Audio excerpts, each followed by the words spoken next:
জয়সাগৰ দলনিত পৰিভ্ৰমী চৰাইৰ নাচোন পৰিভ্ৰমী পক্ষীৰ কলৰত মুখৰিত হৈ পৰিছে কলিয়াবৰৰ বৃহৎ আৰ্দ্ৰভূমি জয়সাগৰ দলনি দেশী বিদেশী পৰিভ্ৰমী পক্ষীৰ বিচৰণস্থলী হৈ পৰিছে এতিয়া জয়সাগৰ দলনি প্ৰাকৃতিক জলাশয়টোৰ শান্ত সমাহিত পৰিৱেশে আজিও হাতবাউলি মাতে পৰিভ্ৰমী চৰাইজাকক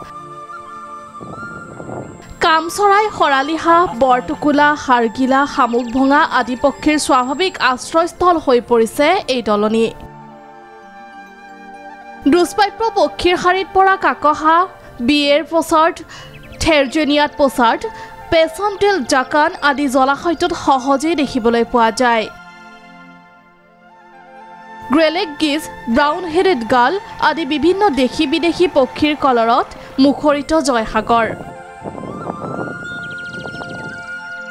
আৰু এই জলাশয়টোৰ কাষৰীয়া এলেকাটো প্ৰকৃতিপ্ৰেমীৰ কেমেৰাত বন্দী হৈছে হৰ্ণবিলকে ধৰি ভিন্ন প্ৰজাতিৰ চৰাই এই বছৰ আপোনাৰ সদ্যহতে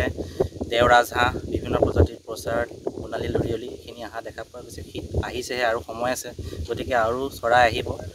সেইকাৰণে আমাৰ যিখিনি অসম বা অসমৰ বাহিৰৰ যিখিনি প্ৰকৃতিপ্ৰেমী ৰাইজ আছে বা বাৰ্ডিং কৰে স্পেচিয়েলি তেওঁলোকক আমি এজ এ কলিয়াবৰৰ বাসী হিচাপে তেওঁলোকক আমন্ত্ৰণ জনাইছোঁ ইয়ালৈ কাজিৰঙাত আৰম্ভ জলচৰ পক্ষীৰ গণনা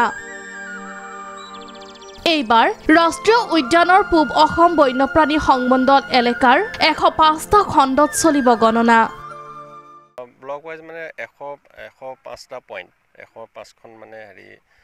বিল আমি এবাৰ কভাৰ কৰিছোঁ তো বিভিন্ন যিসকল গণনাকাৰী তেওঁলোকক সেইমতে আমি